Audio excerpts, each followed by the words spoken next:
एक राष्ट्र एक चुनाव लोड हो रहा है। जी हां, भारत बहुत जल्द ही स्वतंत्रता के बाद के सबसे बड़े संवैधानिक सुधारों में से एक का गवाह बन सकता है और वो है वन नेशन वन इलेक्शन। आज हम आपको इससे जुड़ी आज तक की हर महत्वपूर्ण बात विस्तार से समझाने वाले हैं। कल्पना कीजिए कि आप कल सुबह उठते हैं और एक राजनीतिक भूकंप हो चुका है। आपकी राज्य सरकार, जिसे आपने सिर्फ 2 साल पहले ही भारी बहुमत से चुना था, अचानक वो स्वतः समाप्त हो जाती है, उसका कार्यकाल समाप्त कर दिया जाता है। ना तो उसने कोई नो कॉन्फिडेंस मोशन खोया है और ना ही कोई संवैधानिक इमरजेंसी लगी हुई है। 356 भी नहीं लगा है आपके राज्य में और ना ही कोई गंभीर संकट आया है। सरकार आपकी सिर्फ इसलिए समाप्त हो गई है क्योंकि नई दिल्ली में चुनावों का नया कैलेंडर आया है, जिसमें यह निर्देश किया गया है कि उसका समय समाप्त हो गया है। तो क्या यह एक ऐसा ऐतिहासिक प्रशासनिक कदम है जो अरबों रुपयों को बचाकर भारत को निरंतर आर्थिक विकास के नए युग में ले जाएगा, या फिर यह भारतीय फेडरलिज्म की आत्मा पर सीधा प्रहार है, संघवाद पर सीधा प्रहार है, जो धीरे धीरे देश को एक केंद्रीकृत और एक पार्टी प्रभुत्व वाली व्यवस्था की ओर ले जाएगा? आपका स्वागत है 21वीं सदी की सबसे विस्फोटक, जटिल और तीखी संवैधानिक बहस में। वन नेशन वन इलेक्शन अब सिर्फ चुनावी घोषणा पत्र का वादा नहीं रहा है, अब ये एक वास्तविक लेजिस्लेटिव प्रपोजल है जो संसद के पटल पर एक बार आ चुका है और दोबारा आने की तैयारी में है। और इस समय संसद इस पर गहन चिंतन करके इसको लग रहा है पास हो ही जाएगा, हो सकता है इसी बजट सत्र में पास हो जाए। आज हम राजनीतिक बयानबाजी को अलग करते हुए ऐतिहासिक सुधार के लीगल, कॉन्स्टिट्यूशनल और डेमोक्रेटिक डीएनए को गहराई से समझेंगे। तो अपने आप को तैयार कर लीजिए एक अल्ट्रा डिटेल्ड संवैधानिक मास्टर क्लास के लिए। मेरा नाम आशीष जैन है और मैं फाउंडर हूं दून लॉ मेंटर और जुडिशियल योगी का, जहां हम अपनी ऐप के माध्यम से आपकी तैयारी करवाते हैं न्यायिक सेवा परीक्षाओं की, लॉ एग्जाम्स की और एपीयू एग्जामिनेशंस की। सेशन को स्टार्ट करते हुए सबसे पहले समझते हैं कि वन नेशन वन इलेक्शन वास्तव में है क्या। अगर आप भारत के नागरिक हैं, लॉ स्टूडेंट हैं, यूपीएससी स्टूडेंट हैं, पब्लिक पॉलिसी में रुचि रखते हैं या चुनाव सुधारों में रुचि रखते हैं, तो आप जानते होंगे कि भारत लगभग हमेशा इलेक्शन मोड में ही रहता है। हर कुछ महीनों में करोड़ों मतदाता वोट देने के लिए लाइन में लगे रहते हैं, अरबों रुपए खर्च होते हैं और सरकारी मशीनरी लगभग रुक जाती है। इसी समस्या को हल करने के लिए केंद्र सरकार ने एक प्रस्ताव रखा है जिसका नाम है एक राष्ट्र एक चुनाव फ्रेमवर्क। लेकिन यहां एक बहुत बड़ी गलतफहमी को मैं अभी आपके स्टार्टिंग में ही दूर कर देता हूं। वो गलतफहमी, कुछ लोग ये समझते हैं कि वन नेशन वन चुनाव का मतलब है कि सभी लोग पूरे भारत के एक ही दिन सब मतदान डालेंगे। लेकिन इसका मतलब बिल्कुल भी ये नहीं है कि पूरा भारत एक ही दिन वोट डालेगा। 900 मिलियन से अधिक मतदाताओं वाले देश में ये लॉजिस्टिकली संभव ही नहीं है। असल में वन नेशन वन इलेक्शन का अर्थ है इलेक्शन साइकिल को सिंक्रोनाइज करना, मतलब लोकसभा के चुनाव और उसके साथ साथ सभी राज्य विधानसभाओं और विधान पालिकाओं के चुनाव और आगे चलकर इसमें लोकल बॉडी और म्युनिसिपैलिटी के चुनाव को भी एकीकृत कर लेना। इन सभी को एक ही समय सीमा के भीतर आयोजित किया जाए हर 5 साल के अंतराल पर। इस प्रणाली में जो मतदाता है वो मतदान केंद्र में जाकर एक ही समय में वोट डालेगा, मगर कई सीटों के चुनाव के लिए। एक वो वोट डालेगा मेंबर ऑफ पार्लियामेंट के लिए, एक वोट डालेगा वो अपने एमएलए के लिए और आने वाले भविष्य में हो सकता है अपने लोकल रिप्रेजेंटेटिव, म्युनिसिपैलिटी वाले रिप्रेजेंटेटिव के लिए भी वो वहीं वोट डाल दे। अब आगे समझते हैं ऐतिहासिक वास्तविकता और चुनाव चक्र का टूटना। क्या हम जिस टॉपिक पर बात कर रहे हैं, क्या भारत में कभी ऐसा पहले हो चुका है? भविष्य पर बहस करने से पहले हमें अपने अतीत को समझना बहुत जरूरी होगा। भारत के अंदर जो साइमल्टेनियस इलेक्शन है वो कोई नया प्रयोग नहीं है। दरअसल भारत के पहले 4 आम चुनाव, चाहे वो 1951 से 52 वाला हो, चाहे 1957 का हो, या 1962 का हो, या फिर 1967 का हो, इसमें लोकसभा और स्टेट असेंबलीज के चुनाव एक साथ हुए थे। तो फिर ये परफेक्ट साइकिल कैसे टूट गया? तब उसके बाद से हमने क्यों एक साथ ना कराने शुरू कर दिए? ये चक्र टूटा पार्लियामेंट्री डेमोक्रेसी की प्रकृति के कारण। 1968 और 1969 के बीच कई राज्य सरकारें गिर गई। कॉलिशन गवर्नमेंट के टूटने और आर्टिकल 356, जिसको हम स्टेट इमरजेंसी कहते हैं, यानी कि प्रेसिडेंट रूल कहते हैं, उसके व्यापक और विवादास्पद इस्तेमाल की स्थिति ने इसको और जटिल कर दिया। और आर्टिकल 356 के तहत केंद्र सरकार राज्यों को बर्खास्त कर सकती थी, आपको यह भी पता है, और उसका दुरुपयोग भी उस समय बहुत देखा गया। इसके बाद 1970 में लोकसभा भी समय से पहले डिसॉल्व हो गई थी, भंग हो गई थी। और इसी के साथ ये जो सिंक्रोनाइज्ड इलेक्शन का पूरा कैलेंडर था वो पूरी तरह उस समय टूट गया था। तब से भारत में चुनाव अब स्टैगर्ड साइकिल में होने लगे, यानी अलग अलग राज्यों में अलग अलग समय पर चुनाव। आज हम जिस लगातार चुनावों वाले दौर को देखते हैं, ये उसी टूटे हुए चुनावी चक्र का परिणाम है। इस व्यवस्था को वापस बदलने में सिर्फ एक साधारण एग्जीक्यूटिव ऑर्डर काफी नहीं है। इसके लिए मैसिव कॉन्स्टिट्यूशनल रिफॉर्म, एक व्यापक संवैधानिक सुधार की आवश्यकता है। आप मुझे कमेंट सेक्शन के अंदर बताइएगा कि आपको ये सेशन अभी तक कैसा लग रहा है। आपका कोई सवाल है तो वो भी पूछिएगा। अब आगे बात करते हैं 2024 के अंदर जो बड़ी घटना हुई और जो हाल की घटनाएं हैं, लेटेस्ट डेवलपमेंट है वन नेशन वन इलेक्शन को लेकर, उसको मैं आपको सभी को बताना चाहता हूं। हाल ही में तेजी से कैसे घटनाक्रम बदल रहा है, जब हम मार्च 2026 के अंदर खड़े हैं और इस मुद्दे पर बात कर रहे हैं, मैं आपको पूरी प्रक्रिया और पूरे जो हालात है उसके बारे में बताने वाला हूं। इस सुधार की जटिलता को समझते हुए सरकार ने सितंबर 2023 में एक हाई लेवल कमेटी बनाई, HLC बनाई। इस समिति के अध्यक्ष कौन थे? पूर्व राष्ट्रपति श्री रामनाथ कोविंद जी। लगभग 191 दिनों के गहन अध्ययन और व्यापक परामर्श के बाद इस समिति ने former chief justices, economist, political parties और संवैधानिक एक्सपर्ट से बातचीत की। इसके बाद इस समिति ने 14 मार्च 2024 को प्रेसिडेंट द्रौपदी मुर्मू जी को 18,626 पेज की एक विस्तृत रिपोर्ट सबमिट की वन नेशन वन इलेक्शन को लेकर।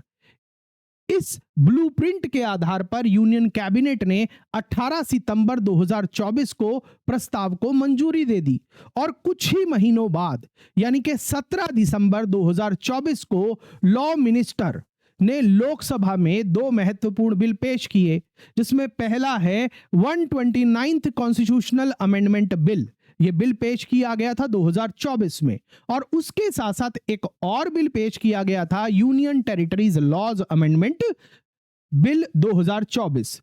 इन बिल ने इंट्रोडक्शन के समय संसद में कड़ा विरोध भी देखने को मिला था। वोटिंग में 269 MP ने इनका समर्थन किया था, जबकि 198 MP ने इनका विरोध किया था।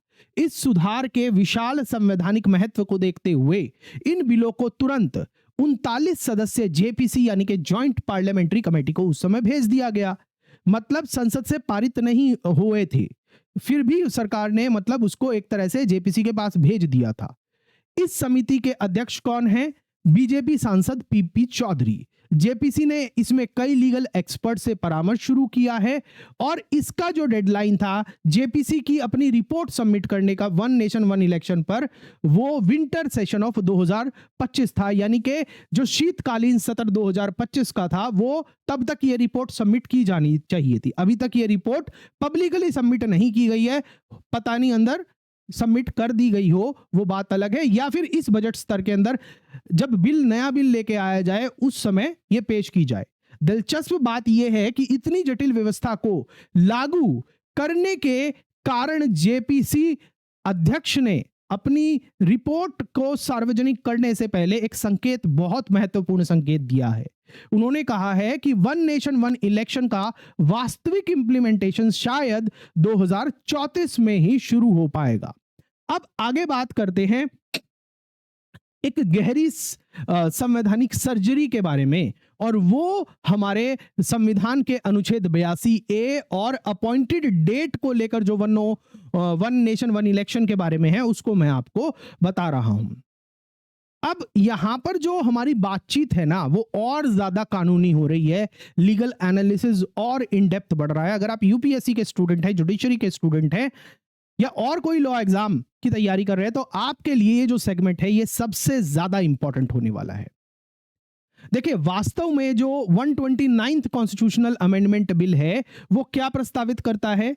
सबसे बड़ा सवाल है कि 28 राज्यों और एक राष्ट्रीय सरकार को एक ही इलेक्शन टाइमलाइन में कैसे लाया जाए। इसी उद्देश्य से उस बिल के अंदर एक बिल्कुल नया और अत्यंत महत्वपूर्ण प्रावधान जोड़ा गया है। वो है भारत के संविधान में नया प्रावधान 82A।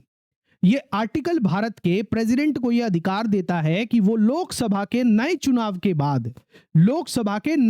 के बाद जो पहली मीटिंग होगी, उस पहली बैठक की तारीख पर एक नोटिफिकेशन जारी करेंगे, और उस पहली मीटिंग की तारीख को ही अपॉइंटेड डेट कहा जाएगा, और इस तारीख को कानूनी रूप से अपॉइंटेड डेट कहा जाएगा, यानी कि निर्धारित तिथि।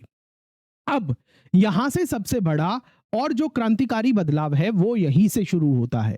जैसे ही अपॉइंटेड डेट घोषित होती है, उसके बाद बनने वाली हर स्टेट लेजिस्लेटिव असेंबली, यानी कि उसके बाद इस अपॉइंटेड डेट के बाद जो भी राज्य सरकार नई बनेगी, उसका कार्यकाल स्वतः उसी दिन समाप्त हो जाएगा जिस दिन लोकसभा का 5 साल का कार्यकाल समाप्त होगा। ये एक प्रकार का वन टाइम ट्रांजिशनल मैकेनिज्म है। इसको मैं आपको एक उदाहरण के तौर पर समझाता हूं। अगर मान लीजिए अपॉइंटेड डेट 2029 में कोई तारीख निर्धारित की जाती है, मतलब लोकसभा के चुनाव होने के बाद नई सरकार बनेगी, तो जो पहली मीटिंग वाली तारीख होगी वो 2029 में ही होगी, तो मान लीजिए वही आपकी अपॉइंटेड डेट है। और किसी राज्य का चुनाव अगर 2031 में होता है, तो उस राज्य की विधानसभा का कार्यकाल लोकसभा के साथ ही 2034 में समाप्त हो जाएगा। मतलब उस राज्य विधानसभा का कार्यकाल जो है, उसे 5 साल का कार्यकाल नहीं मिलेगा, बल्कि उसे केवल उतना समय मिलेगा जितना नेशनल इलेक्शन साइकिल के साथ सिंक्रोनाइज करने के लिए आवश्यक है। अब आगे बढ़ते हुए समझते हैं हम फुल टर्म और अनएक्सपायर्ड टर्म की जो दुविधा है, उसको मैं आपको और क्लियर कर देता हूं। इस सिंक्रोनाइज्ड इलेक्शन सिस्टम को स्थायी बनाने के लिए इस बिल ने अनुच्छेद 83 संविधान के और आर्टिकल 172 में भी महत्वपूर्ण संशोधित प्रस्तावित किए हैं। इन संशोधनों के माध्यम से संविधान में 2 नए कंसेप्ट लाए जा रहे हैं। पहला कंसेप्ट है फुल टर्म का, और दूसरा है अनएक्सपायर्ड टर्म का। इसको मैं आपको समझा रहा हूं। देखिए, सामान्य संवैधानिक व्यवस्था में अगर कोई सरकार बीच में गिर जाती है, तो नए चुनाव होते हैं और नई सरकार को पूरे 5 साल का फ्रेश मैंडेट मिलता है, पूरे 5 साल का नया कार्यकाल मिलता है। लेकिन जो ये नया फ्रेमवर्क लाया जा रहा है, इसमें ऐसा नहीं होगा। अगर किसी राज्य की विधानसभा या लोकसभा बीच में ही अगर डिसॉल्व हो जाती है, तो नई चुनी हुई सरकार को केवल रिमेनिंग पीरियड, यानी कि जो बचा हुआ कार्यकाल था, सिर्फ उतने के लिए ही शासन करने का अधिकार होगा। यानी ये केवल अनएक्सपायर्ड टर्म पूरा करेगी। उदाहरण के तौर पर अगर कोई राज्य सरकार 3 साल बाद गिर जाती है, तो अगली सरकार जो बनेगी उसका कार्यकाल सिर्फ 2 साल का होगा। ऐसा इसलिए किया जा रहा है ताकि 5 साल का नेशनल इलेक्शन साइकिल कभी भी ना टूटे। लेकिन आलोचक कहते हैं कि इससे राजनीतिक स्थिरता की बजाय अस्थिरता बढ़ने वाली है। अब बात करते हैं 2 फेसेस की, कि किस तरीके से हो सकता है कि जो आपका एक राष्ट्र एक चुनाव का रिफॉर्म है, वन नेशन वन इलेक्शन है, इसको एक फेज की बजाय 2 फेजेस में इंप्लीमेंट किया जाए, जैसा रामनाथ कोविंद कमेटी ने कहा था। 2 फेसेस और लोकल बॉडीज और रेटिफिकेशन के सवाल को मैं आपको यहां पर समझाने वाला हूं। श्री रामनाथ कोविंद कमेटी ने इस रिफॉर्म को लागू कराने के लिए 2 चरणों की योजना प्रस्तावित की थी।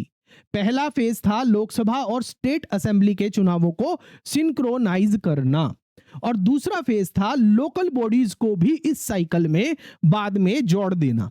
ठीक है, मतलब क्या है, म्युनिसिपैलिटी, पंचायत, इनके चुनाव भी जनरल इलेक्शंस के 100 दिनों के भीतर कराए जाएंगे। इस उद्देश्य से सरकार प्रस्ताव कर रही है कि आर्टिकल 324 ए और आर्टिकल 325 में संशोधन किया जाए, मतलब जो चुनावों से रिलेटेड है, ताकि एक सिंगल इलेक्टोरल रोल बनाया जाए, मतलब पूरे राष्ट्र का एक ही मतदाता सूची बनाई जाए। समझ रहे हैं? मतलब क्या होगा, पूरे देश में एक ही वोटर लिस्ट होगी और एक ही वोटर आईडी सिस्टम होगा। मतलब समझिएगा, अभी जैसे राज्य के अलग अलग वोटर आईडी बनते हैं वो खत्म होंगे। पूरे देश के अंदर एक ही तरीके की एक ही वोटर लिस्ट बनेगी और एक ही इलेक्शन आईडी होगी। राज्य निर्वाचन आयोग द्वारा नहीं बनाई जाएगी, वो सेंट्रल इलेक्शन कमीशन के द्वारा बनाई जाएगी।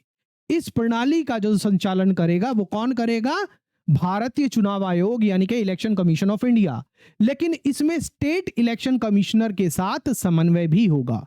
अब यहां पर एक बहुत ही महत्वपूर्ण कानूनी रणनीति सामने आती है, वो ये है कि अनुच्छेद 368 खंड 2 के अनुसार, यानी कि आर्टिकल 368 क्लॉज 2 जो amendment of the Indian constitution से रिलेट करता है, अगर कोई कॉन्स्टिट्यूशनल अमेंडमेंट राज्यों की शक्ति या फिर फेडरल स्ट्रक्चर को प्रभावित करता है तो उसे संसद के स्पेशल मेजॉरिटी के साथ पास होने के बाद कम से कम 50% राज्य विधानसभाओं द्वारा भी रेटिफाई किया जाना चाहिए, सपोर्ट किया जाना चाहिए।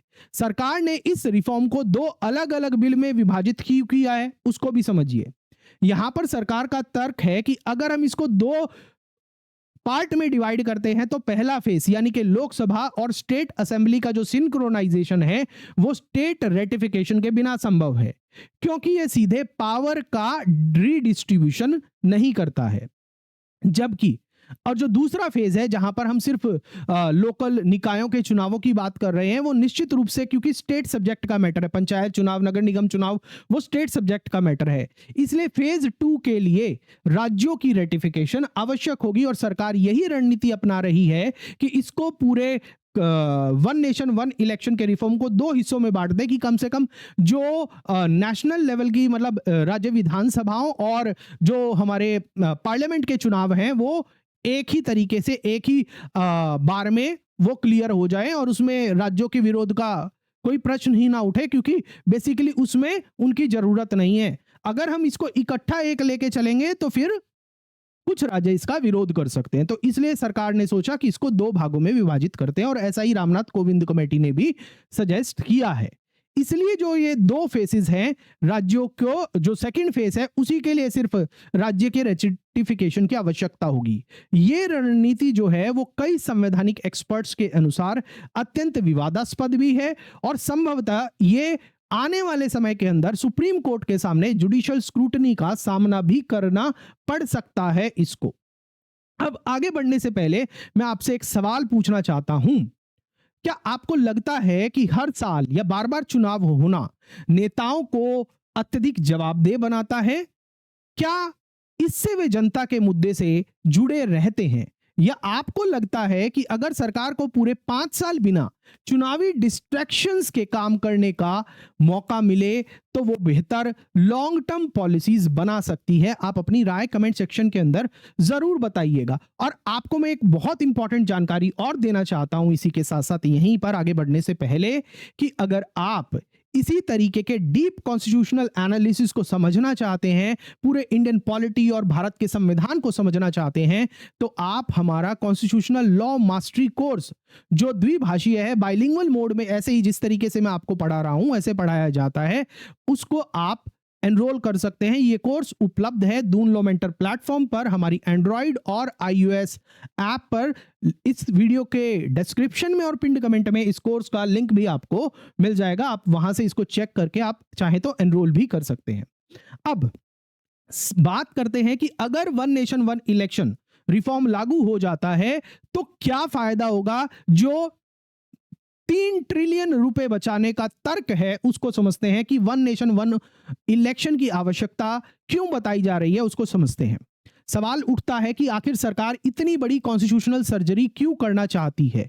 इस प्रस्ताव के समर्थन में कई मजबूत तर्क दिए जाते हैं। पहला तर्क यह है कि इससे फाइनेंशियल एफिशिएंसी बढ़ेगी। भारत की जो चुनावी प्रक्रिया है वो दुनिया के सबसे महंगे चुनाव माने जाते हैं। आपको पता ही है 2019 के जो लोकसभा चुनाव थे उसमें लगभग 60,000 करोड़ रुपए खर्च हुए थे। इससे ज्यादा 2024 वाले में हुए, और जब राज्य विधानसभाओं के चुनाव होते हैं उनमें भी अलग अलग पैसा खर्च होता है। जब चुनाव अलग अलग समय पर होते हैं तो लगातार चुनाव कराना पब्लिक एक्सचेकर पर भी भारी पड़ता है, टैक्स पेयर पर भी, जो टैक्स पे करते हैं और उन पर भी भारी पड़ता है, क्योंकि सरकार को बहुत पैसा उसके अंदर डालना पड़ता है। इससे केवल इलेक्शन कमीशन ही नहीं बल्कि राजनीतिक दल भी भारी आर्थिक दबाव में रहते हैं, क्योंकि उन्हें हर छठे महीने में, हर एक साल में कहीं ना कहीं का चुनाव लड़ना पड़ता है। इतने सारे प्रमोशन वगैरह होते हैं, रैलियां वगैरह होते, प्रचार वगैरह करना पड़ता है, तो उसमें भी खर्चा बहुत ज्यादा होता है। तो ये चीज है, अगर चुनाव एक बार में होंगे तो फाइनेंशियल जो पैसा है वो बचाया जा सकेगा। दूसरा जो तर्क है वन नेशन वन इलेक्शन के फेवर में वो है गवर्नेंस और मॉडल कोड ऑफ कंडक्ट के बारे में। इसके बारे में ये कहा जाता है कि जैसे ही किसी चुनाव की घोषणा होती है तो मॉडल कोड ऑफ कंडक्ट, आपको पता ही है, चुनाव आयोग तुरंत लागू कर देता है। नई नीतियों की घोषणा नहीं की जा सकती है, नई वेलफेयर स्कीम शुरू नहीं की जा सकती है, और बड़ी विकास परियोजनाओं की शुरुआत नहीं हो सकती है, उन पर रुकावट लग जाती है। और ये अवधि लगभग 60 दिनों तक चलती है, जब तक चुनाव पूरे नहीं हो जाते हैं। जब भारत में हर कुछ महीने में किसी न किसी राज्य में चुनाव होते रहते हैं तो देश को अक्सर पॉलिसी पैरालिसिस का सामना करना पड़ता है। तीसरा तर्क जो वन नेशन वन इलेक्शन के फेवर में है वो है एडमिनिस्ट्रेटिव बर्डन का। देखिए, चुनाव आयोजित करना एक विशाल प्रशासनिक प्रक्रिया है। इसमें शामिल क्या क्या होते हैं? लाखों सरकारी कर्मचारी होते हैं, केंद्रीय सुरक्षा बल इन्वॉल्व होता है, शिक्षक इन्वॉल्व होते हैं, बीएलओ इन्वॉल्व होते हैं, प्रशासनिक अधिकारी इन्वॉल्व होते हैं, और इन सभी को उनके नियमित कार्यों से हटाकर हम चुनावी कार्यों में लगाते हैं। इससे क्या होता है? राष्ट्रीय सुरक्षा के साथ समझौता, शिक्षा प्रणाली पर प्रभाव पड़ता है। जब मास्टर आपके वोटर लिस्ट वेरिफिकेशन कर रहा होगा तो पढ़ाएगा कौन बच्चों को? प्रशासनिक कार्य प्रभावित होते हैं, सभी कुछ प्रभावित होता है। कुछ आर्थिक अध्ययनों के अनुसार अगर चुनाव सिंक्रोनाइज हो जाएं तो भारत की जीडीपी लगभग 1.5% तक बढ़ सकती है और इन्फ्लेशन भी कम हो सकता है, क्योंकि नीति निर्माण अधिक स्थिर होगा, अधिक स्टेबलाइज होगा। मगर ये तो हो गए फेवर की बात। अब बात करते हैं कि वन नेशन वन इलेक्शन के विरोध में क्या सवाल है, उसको भी समझते हैं, फेडरलिज्म स्ट्रक्चर और बेसिक स्ट्रक्चर डॉक्ट्रिन के बारे में। इस प्रस्ताव के दूसरे पक्ष को भी समझना बहुत जरूरी है। सबसे तीखी आलोचना यह है कि यह बिल भारतीय फेडरलिज्म पर सीधा प्रहार करता है, क्योंकि भारतीय संविधान का जो आर्टिकल 1 है, article 1 of the Indian constitution है, वो कहता है India that is Bharat shall be a union of state, यानी कि जो इंडिया है, जो भारत है, वो यूनियन ऑफ स्टेट होगा। इसका अर्थ है कि भारत एक संघीय ढांचे वाला देश है। इस पर महत्वपूर्ण केस जो है एसआर बोमई बनाम भारत संघ 1994 में सुप्रीम कोर्ट ने कहा था कि फेडरलिज्म जो है, यानी कि संघवाद जो है, वो संविधान की एक बेसिक स्ट्रक्चर है।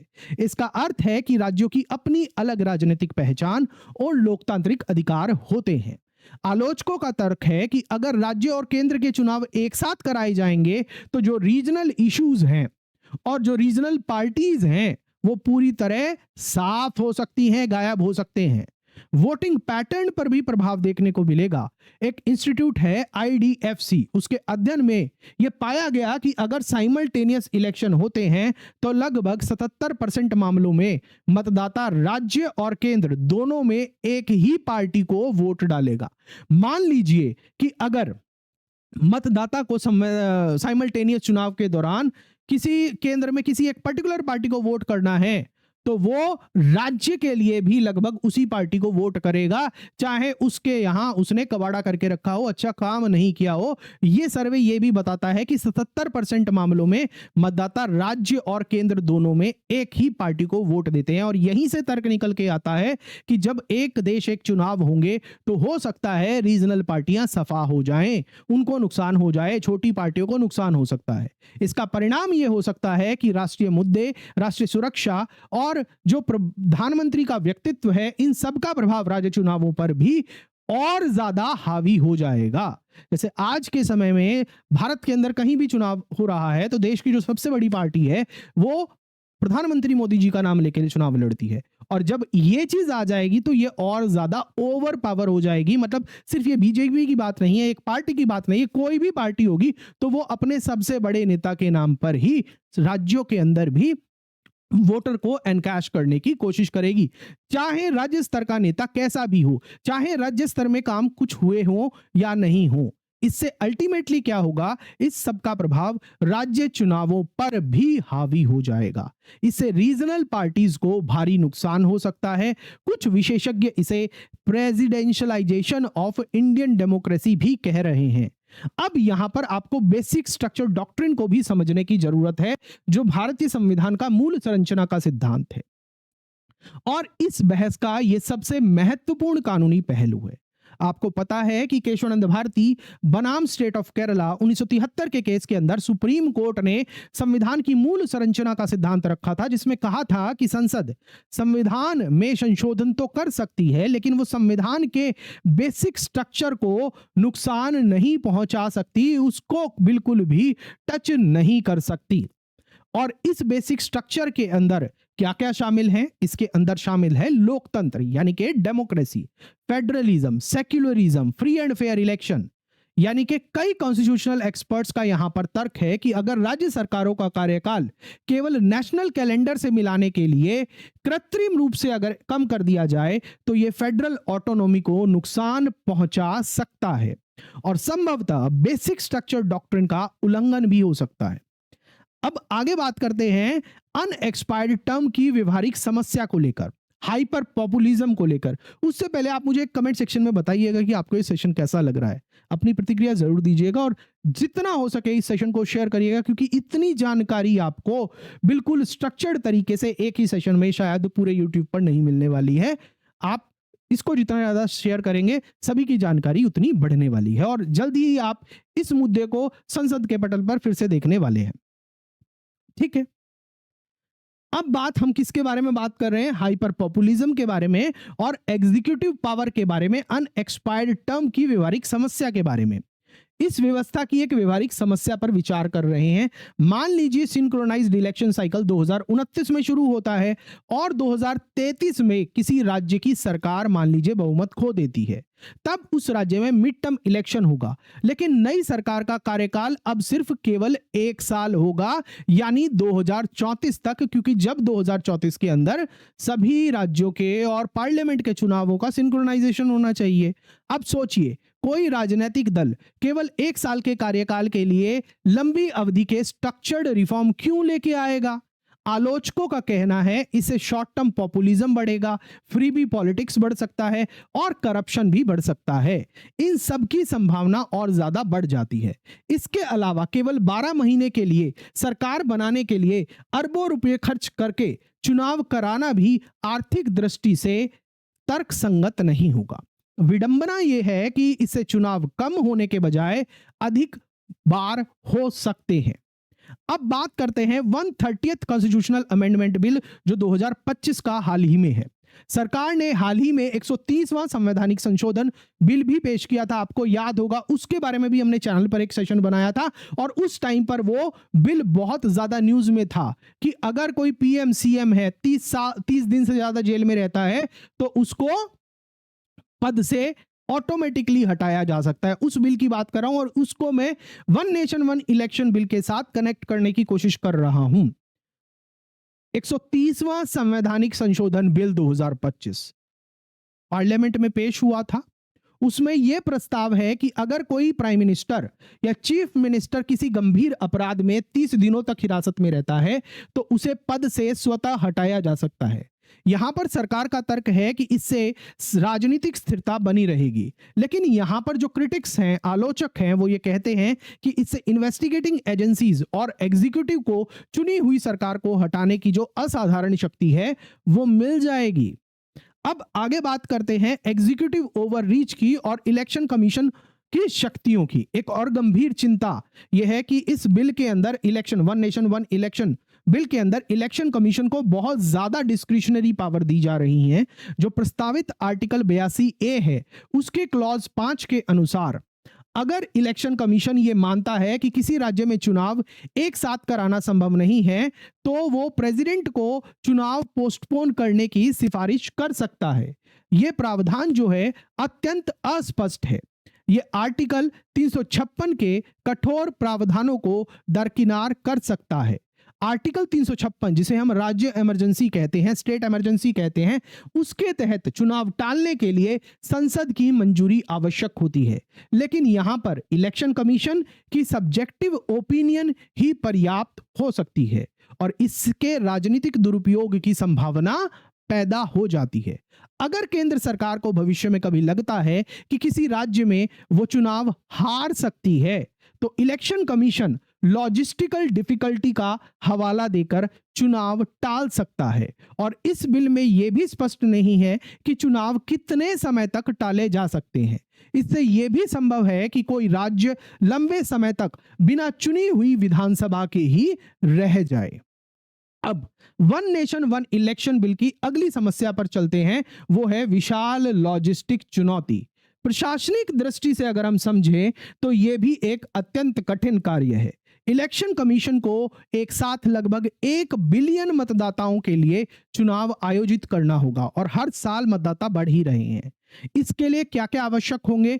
1 मिलियन से अधिक पोलिंग बूथ, दूसरा लगभग 3 मिलियन ईवीएम और वीवीपैट मशीन एक साथ, और भारी संख्या में सुरक्षा बल, भारी संख्या में अधिकारी।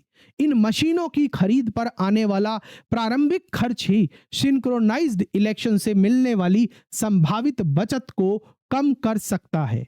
हालांकि लंबे समय में यह व्यवस्था पैसे बचा सकती है, लेकिन शुरुआती लॉजिस्टिकल शॉक अत्यंत बड़ा होगा ऐसे समय में जब विश्व स्तरीय अंतरराष्ट्रीय स्तर पर इकोनॉमी की हालत बुरी हो रखी है। अब अंत में हम अपने निष्कर्ष पर चलते हैं और निष्कर्ष पूरी कड़ी को जोड़ते हुए मैं आपको बिल्कुल स्पष्ट शब्दों में समझाना चाहूं तो संक्षेप में कहा जाए तो जो one nation one election bill है वो एक दो-धारी तलवार है। एक तरफ ये वादा करता है प्रशासनिक दक्षता का, आर्थिक स्थिरता का, चुनावी खर्चे में कमी का और मॉडल कोड ऑफ कंडक्ट में होने वाली पॉलिसी पैरालिसिस के अंत का, लेकिन दूसरी तरफ यहां पर जोखिम पैदा करता है, रिस्क पैदा करता है फेडरल स्ट्रक्चर पर प्रभाव का, रीजनल पॉलिटिक्स की कमजोरी का और अनएक्सपायर्ड टर्म के कारण राजनीतिक अनिश्चितता का, इलेक्शन कमीशन को अत्यधिक शक्ति का। और अगर यह रिफॉर्म लागू होता है तो भारत में सत्ता के केंद्रीकरण को पहले से कहीं और अधिक बढ़ा हुआ पाया जाएगा। अब अंत में मैं आपसे एक सवाल पूछना चाहूंगा और एक महत्वपूर्ण जानकारी देना चाहूंगा। भले ही सरकार संसद में इस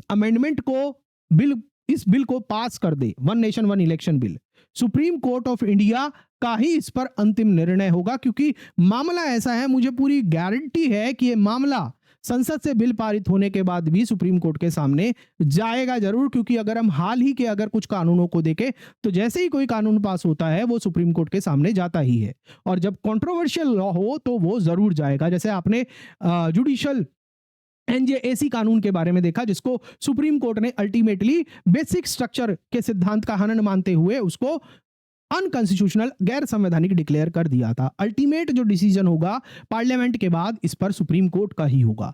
न्यायपालिका जो है वो ये तय करेगी कि क्या प्रशासनिक दक्षता की खोज में हम संविधान के बेसिक स्ट्रक्चर डॉक्ट्रिन की क्या सीमा पार तो नहीं कर रहे हैं।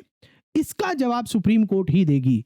ये भारत के लोकतंत्र के भविष्य को परिभाषित करने वाला एक ऐतिहासिक क्षण है। अब आपकी राय बहुत महत्वपूर्ण है। क्या आपको लगता है कि one nation one election Bharat के लिए बिल्कुल सही दिशा है, या ये लोकतंत्र में अत्यधिक केंद्रीकरण की ओर एक खतरनाक यानी कि डेंजरस कदम होने वाला है? अपनी राय कमेंट सेक्शन के अंदर जरूर दीजिएगा और आप बताइएगा कि आपको ये गहरा संवैधानिक विश्लेषण कॉन्स्टिट्यूशनल एनालिसिस कैसा लगा। और अगर आप इस तरीके का डीप कॉन्स्टिट्यूशनल एनालिसिस पसंद आता है और तो आप इस वीडियो को ज्यादा से ज्यादा लाइक करिएगा, चैनल को सब्सक्राइब करिएगा और बेल नोटिफिकेशन ऑन करिएगा, और जितने भी आपके व्हाट्सएप टेलीग्राम ग्रुप हैं उसके साथ साझा जरूर करिएगा। कमेंट सेक्शन में बताइएगा जरूर आपको कैसा लगा। और अगर आप भारतीय संविधान को, भारतीय राज व्यवस्था को यानी कि इंडियन कॉन्स्टिट्यूशन और इंडियन पॉलिटी को बिल्कुल गहराई से समझना चाहते हैं, तो आप हमारा कॉन्स्टिट्यूशनल लॉ मास्टरी कोर्स भी उपलब्ध है, आप उसको एनरोल भी कर सकते हैं। आपकी जो क्लासेस हैं वो आपकी Doon law mentor app iOS और एंड्रॉइड के माध्यम से होती है। लिंक आपको इस वीडियो के पिंड कमेंट और डिस्क्रिप्शन में भी मिल जाएगा। धन्यवाद। मैं मिलता हूं आपसे किसी और गहरे संवैधानिक विश्लेषण में। जय हिंद।